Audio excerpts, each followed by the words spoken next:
والحمدللہ رب العالمین۔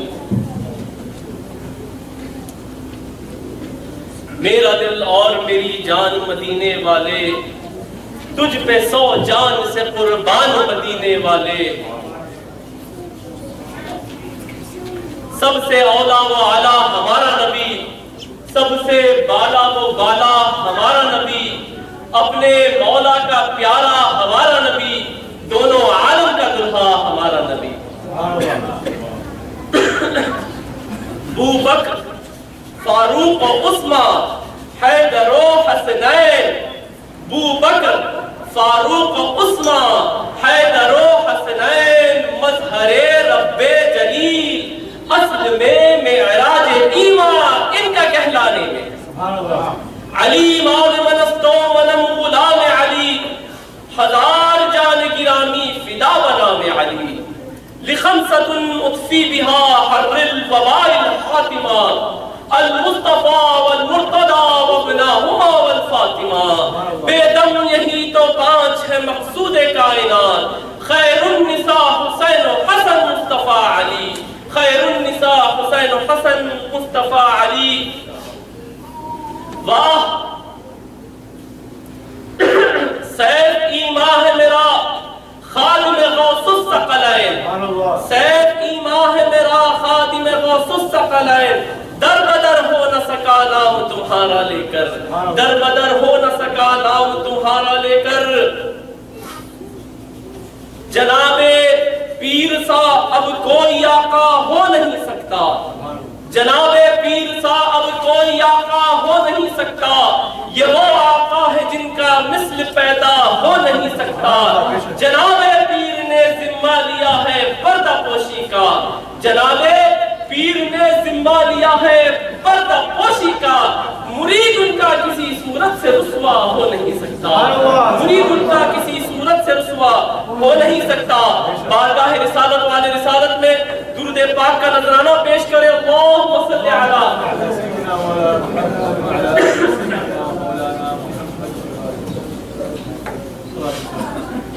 حضور سیدی مرشدی و مولائی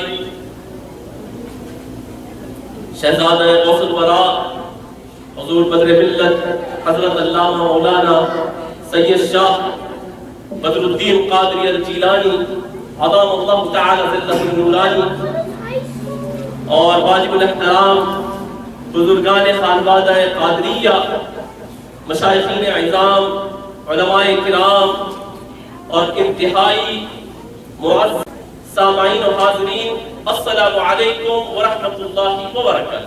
وعلیکم السلام ورحمۃ اللہ۔ عزیزان محترم، بزرگوں نے فرمایا ہے وَمَا تَشَاءُونَ إِلَّا أَن يَشَاءَ اللَّهُ، کہ کوئی مجلس اس وقت تک منعقد نہیں ہو سکتی، کوئی مجلس، کوئی محفل اس وقت تک پائے تکمیل تک نہیں پہنچ سکتی جب تک اس مجلس کی قبولیت بارگاہ الہی میں منظور نہ ہو جائے۔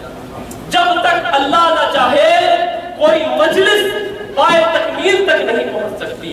تو الحمدللہ یہ اللہ کی توفیق سے انتہائی برکت اور شرف کی بات ہے کہ ہم ایک ایسی پاک ہستی کی عرس مبارک میں اور آپ کی بڑی 11ویں شریف کی مجلس میں، محفل میں یہاں حاضر ہوئے ہیں، جمع ہوئے ہیں۔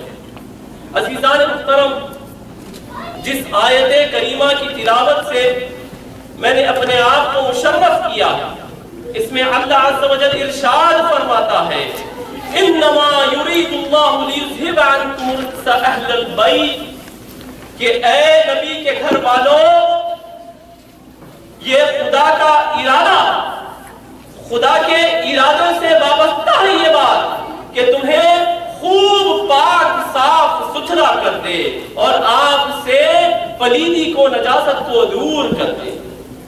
عزیزان محترم، حضور سیدنا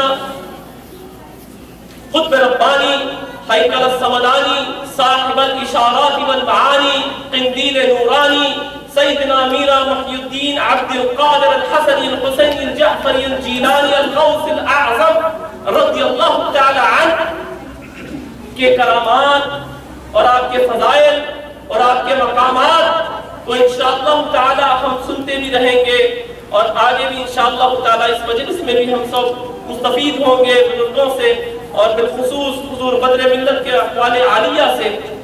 بس اس پاک ذات کی شخصیت کے پس منظر میں کیا بات ہے، میں اپنے ٹوٹے پھوٹے انداز میں آپ حضرات کی خدمت میں چند باتیں گوش گزار کر کے اپنے بات کو پائے تکمیل تک پہنچا دوں گا اور اختتام تک لے جاؤں گا۔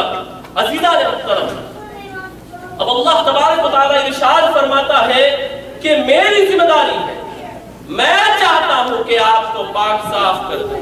تو عزیزان محترم، اہل بیت کوئی معمولی چیز نہیں ہے، اور ان کی پاکی بھی کوئی معمولی چیز نہیں، کہ اللہ جس کی ذمہ داری لے رہا ہے کہ میں ذمہ لے رہا ہوں آپ کو پاک صاف ستھرا کرنے کا، الحمدللہ، تو پھر ان کا مقام اور ان کا مرتبہ کیا ہے؟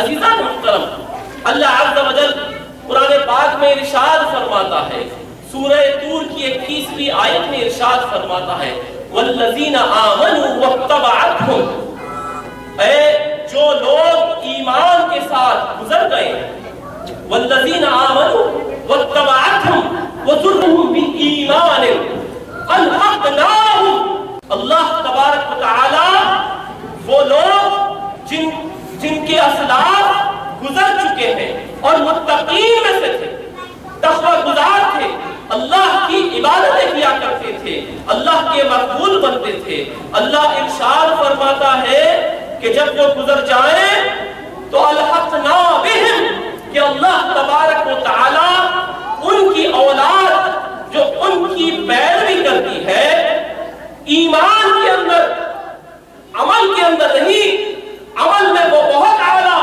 وہ بہت متقی، وہ بہت پرہیزگار، وہ اللہ کے ولی، اللہ کے مقرب، لیکن ان کی جو اولاد ہے اس قدر نہیں ہے، اس قدر نہیں پہنچی، لیکن اللہ ارشاد فرماتا ہے کہ میں ان کی جو ان کے آباء و اجداد کی خوشنودی کے لیے، ان کی دل جوئی کے لیے روز قیامت ان کی اولاد کو ان سے ملا دوں گا، اور ان کے عمل میں کوئی کمی بھی نہیں کروں گا۔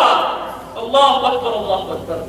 عزیزان محترم، تو معلوم یہ ہوا کہ اگر کوئی اللہ والا گزرتا ہے کسی خاندان میں، تو پھر اس کی اولاد کے لیے اللہ نے یہ خوشخبریاں عطا فرمائی کہ عمل میں اس قدر اپنے آباء و اجداد کے مقابل نہ ہوگا، لیکن باوجود اس کے روز قیامت اللہ اپنے اسلاف سے ان کو ملا دے گا۔ تو آپ ایمان سے بتائیے کہ وہ سید الانبیاء، نور مجسم، شفیع معظم، خلیفۃ اللہ العظم، فخر آدم و بنی آدم، احمد مجتبی محمد مصطفیٰ علیہ تحیت والسلام، جس نے اتنی عبادتیں فرمائی کہ جب آپ عبادت فرماتے تو آپ کے قدوم عالیہ متورم ہو جاتے، تو اس ذات بابرکت جو کائنات کی تخلیق کا سبب بنا ہے، تو پھر ان کی دلجوئی اور ان کی خوشنودی کے لیے ان کی اولاد کو کہاں پہنچایا جائے گا؟ سبحان اللہ۔ عزیزان محترم، یہاں جو آیت کریمہ کی تلاوت سے میں نے اپنے آپ کو مشرف کیا تھا ابتدا کے اندر، اسی سے منسلک ایک حدیث شریف ذہن میں آتی ہے۔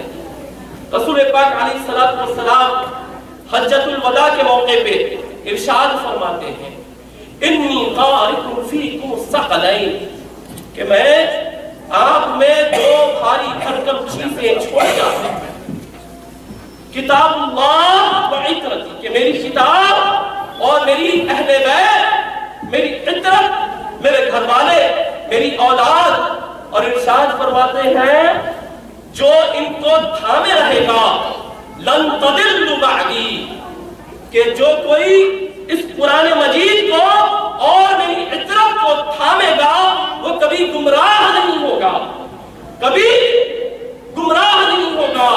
عزیزان محترم، عارفین کیا پیاری باتیں ارشاد فرماتے ہیں، صوفیہ ارشاد فرماتے ہیں کہ جیسا قرآن پاک سے تمسک کرنے کا حکم دیا گیا ہے، اہل بیت سے بھی اسی طریقے کار سے تمسک کرنے کا حکم ہے۔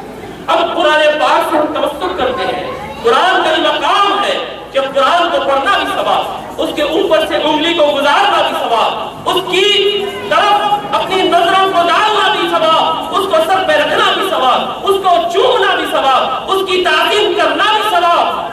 عزیزان محترم، اب خفیہ ارشاد فرماتے ہیں، کیا پیاری بات ارشاد فرماتے ہیں کہ قرآن مجید میں کئی ایسے حروف مقطعات ہیں، ایسی آیات ہیں جن کو ہم سمجھ نہیں پاتے، جن کا مطلب بظاہر ہمارے سامنے ظاہر نہیں ہوا۔ الف لام میم حامیم عین سین قاف، یہ صرف اللہ اور اس کا رسول جانتا ہے، لیکن باوجود اس کے کہ اس کے مطالب ہم پر ظاہر نہیں کیے گئے، لیکن باوجود اس کے اگر ہم نماز پڑھتے ہیں تو ہماری نماز مکمل ہوتی ہے یا نہیں؟ اگر اس کی تلاوت کرتے ہیں تو جیسے دوسری آیات کی تلاوت سے ہمیں ثواب دیا جاتا ہے اللہ کی بارگاہ سے، ویسے ہی ان آیات سے بھی ثواب ملے گا۔ عزیزان محترم، حروف مقطعات تو اپنی جگہ، اب ایسی کئی آیات ہیں جن کے احکام منسوخ ہو گئے، جن پہ عمل کرنا اب نہیں ہے، ہمیں حکم ان کا منسوخ ہو چکا ہے۔ منسوخ احکام کے اوپر جو بعض آیات ہیں اس کی تلاوت کیا ہم کر سکتے ہیں؟ ہرگز کرتے ہیں۔ اور کیا اس کی تلاوت کرنے سے ثواب ملتا ہے؟ ہرگز ملتا ہے۔ اور نمازوں میں کیا اس کی تلاوت کی جا سکتی ہے؟ بالکل کی جا سکتی ہے۔ وجہ کیا ہے؟ وجہ یہ ہے کہ اس کو قرآن سے نسبت ہے، وہ قرآن کے اندر وہ آیات کو ڈالا گیا ہے۔ تو عزیزان محترم، اہل بیت کا جو معاملہ ہے کہ الحمدللہ اہل بیت کے اندر حضور سیدنا غوث اعظم جیسے شاہکار بھی موجود ہیں، اور اگر کوئی اپنی دانش میں یہ بات کو سمجھتا ہے کہ اہل بیت میں، سادات میں، سید زادوں میں کچھ ایسے بھی ہیں جو گناہگار ہیں، جو خطاکار ہیں، جن سے کچھ لغزشیں ہو جاتی ہیں، گناہ صغیرہ ہو جاتا ہے، گناہ کبیرہ ہو جاتا ہے، اب ان کی تعظیم کیسے کرے بھائی؟ تعظیم کونی کی جائے گی جو متقی ہے، جو پرہیزگار ہے، جو اللہ والا ہے، ان کو تو صرف نسبت حاصل ہے۔ اب شریعت محمدی ہے، جو احکام دوسروں پہ نافذ ہوں گے، اگر گناہ کریں گے تو سید صاحب ہو یا غیر سید ہو، سبھی پہ وہ نافذ ہوں گے، اس پہ کوئی چھوٹ نہیں۔ لیکن علماء عارفین ارشاد فرماتے ہیں کہ اگر حضور سرکار کائنات آقا مولا علیہ السلام کی نسبت سے اور آپ کی آل پاک ہونے کی نسبت سے اور سرکار مولا کائنات حضور سیدنا علی کرم اللہ وجہہ الکریم کی اولاد ہونے کے سبب اور خاتون جنت شہزادی کونین سرکار سیدنا فاطمہ الزہرا رضی اللہ تعالی عنہا کی اولاد ہونے کے سبب اگر کوئی اس کم درجے والے سید صاحب کی بھی تعظیم کرتا ہے تو اس کو بھی وہی ثواب ملے گا جو کسی عالم بزرگ سید صاحب کی موضوع کرتا ہے۔ عزیزان محترم، بات نیتوں پہ ہے۔ بارگاہ رسالت والے رسالت میں درود پاک کا نذرانہ پیش کریں۔ اللہم صلی علی سیدنا مولانا محمد مبارک وسلم۔ آج کچھ جودانی اور نظر نہیں آتی، کیا الحمدللہ مستانوں کی محفل ہے، دیوانوں کی محفل ہے اور غوث اعظم کی محفل ہے، تو بات بھی پھر جوش والی ہونی چاہیے، کیونکہ جب ریسپانسو ایٹیٹیوڈ نہیں ہوتا تو پھر بولنے والے کی طبیعت اس قدر بات کو آگے نہیں بڑھاتا، تو ریسپانس چاہیے۔ نعرہ تکبیر، نعرہ رسالت، یا رسول اللہ، نعرہ غوث، یا غوث۔ تو پتہ چل گیا کہ نسبت بھی بہت بڑی چیز ہے یارو۔